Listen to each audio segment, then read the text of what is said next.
AP Tamil Nadu తీర ప్రాంతాల్లో వార్దా తుపాను వణుకు పుట్టిస్తోంది. పెను తుఫాను ప్రభావం వల్ల సముద్రం ఉవ్వెత్తున ఎగిసిపడుతోంది.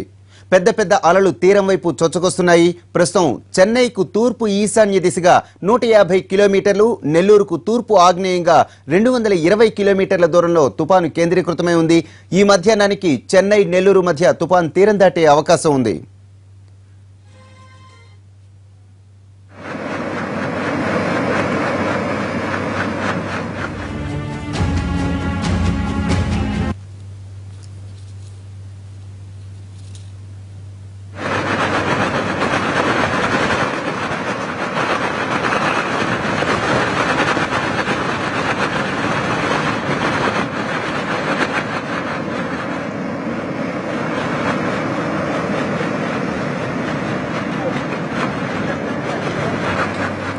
తుపాను ప్రభావం వల్ల సముద్ర కెరటాలు ఉవ్వెత్తున ఎగిసిపడుతున్నాయి. లోతట్టు ప్రాంతాలు మునిగిపోయే ప్రమాదం ఉంది. దీంతో చేపల వేటకు వెళ్లవద్దని మత్స్యకారులకు సూచించారు అధికారులు.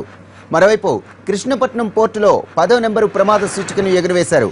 మచిలీపట్నం 3, నిజాంపట్నం పోర్టుల్లో 9వ నెంబరు, విశాఖపట్నం, గంగవరం అలానే కాకినాడ పోర్టుల్లో 2వ నెంబరు ప్రమాద హెచ్చరిక జారీ అయ్యాయి. చెన్నై, నెల్లూరు, చిత్తూరులో భారీ వర్షాలు కురుస్తున్నాయి. నెల్లూరు 3 ఎన్డీఆర్ఎఫ్ బృందాలను మోహరించారు. సహాయక చర్యలను స్వయంగా పర్యవేక్షిస్తున్నారు మంత్రి నారాయణ.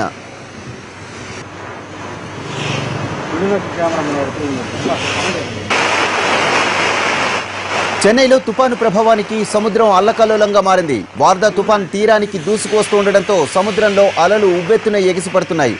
మెరీనా బీచ్లో సముద్రం ముందుకు దూసుకురావడంతో స్థానికులు భయభ్రాంతులకు గురవుతున్నారు.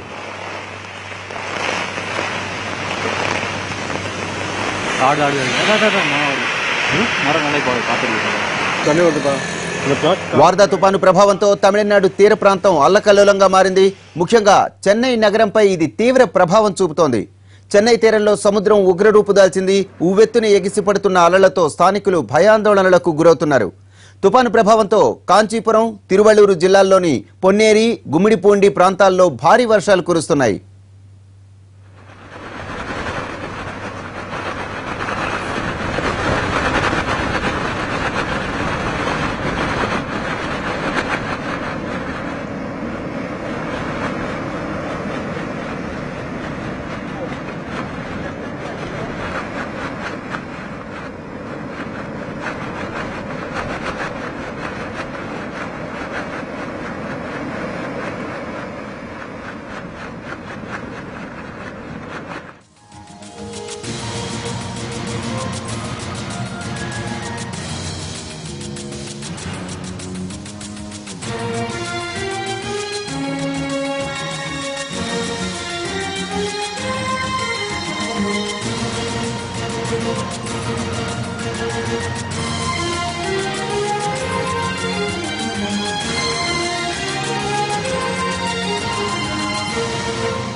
వార్దా తుపాను ప్రభావం ఇటు ఉత్తర కోస్తాపై కూడా స్పష్టంగా కనిపిస్తోంది. తుపాను గమనానికి సంబంధించిన తాజా అప్డేట్స్ అందించడానికి విశాఖలోని తుపాను హెచ్చరికల కేంద్రం నుంచి మా ప్రతినిధి అశోక్ లైవ్ లో సిద్ధంగా ఉన్నారు.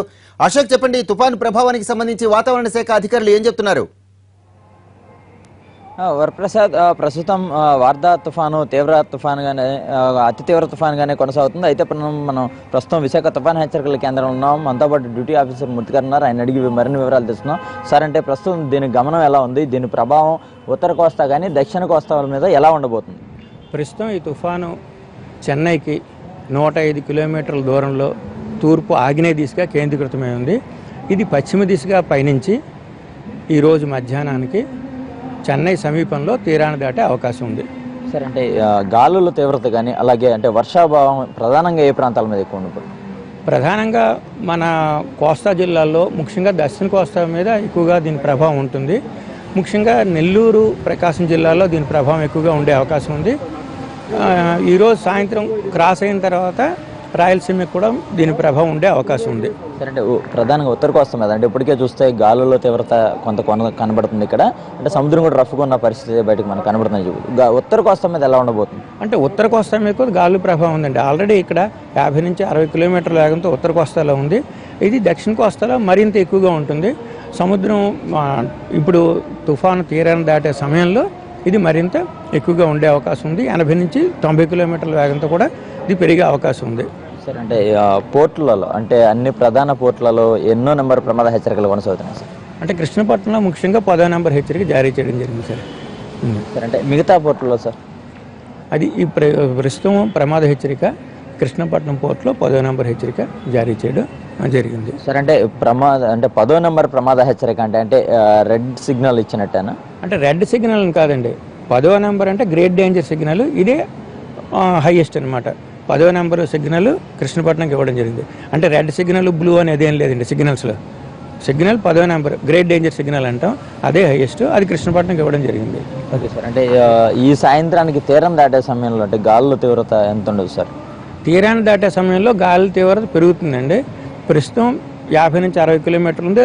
సముద్రం అంటే తుఫాను తీరాన్ని దాటే సమయంలో గాలి తీవ్రత మరింత పెరిగి 80 నుంచి 90 కిలోమీటర్లు కూడా వచ్చే అవకాశం ఉంది. నెల్లూరు, ప్రకాశం జిల్లాల కోస్తా ఆ జిల్లాల్లో కొంచెం పెరిగే అవకాశం ఉంది. అంటే అట్లా అంటే వాయుగుండం అంటే తుఫానుగా మారి వాయుగుండంగా బలహీనపడుతుందా అంటే తీవ్ర తుఫానుగానే తీరం దాటే అవకాశం ఉంది? ప్రస్తుతం ఇది అతి తీవ్ర తుఫానుగా ఉంది. కొంచెం బలహీనపడి తీవ్ర తుఫానుగా తీరాన్ని దాటే అవకాశం ఉంది. ఓకే. అయితే ప్రస్తుతానికే అతి తీవ్ర తుఫానుగా కొనసాగుతున్న వార్దా తీవ్ర తుఫానుగానే ఈ సాయంత్రానికి చెన్నై సమీపంలో తీరం దాటే అవకాశం ఉందంటున్నారు. అయితే చూస్తే కనుక ఇప్పటికే ఉత్తర కోస్తా మీద కూడా గాలుల ప్రభావం కనబడుతుంది. దాదాపుగా 50 నుంచి 60 కిలోమీటర్ల వేగంతో గాలులు వీస్తున్నాయి. అయితే తీరం దాటిన తర్వాత అటు దక్షిణ కోస్తాతో పాటు ఇటు ఉత్తర కోస్తా తీరం వెంబడి కూడా గాలుల తీవ్రత పెరిగే అవకాశం ఉంది. ముఖ్యంగా దక్షిణ కోస్తా ప్రాంతాల్లో వర్షాభావం భారీ నుంచి అతి భారీ వర్షాలు పడే అవకాశాలు అయితే చాలా స్పష్టంగా ఉన్నాయని తుఫాను హెచ్చరికల కేంద్రం అధికారులు తెలియజేస్తున్న పరిస్థితి మనకి కనబడుతుంది. వరప్రసాద్.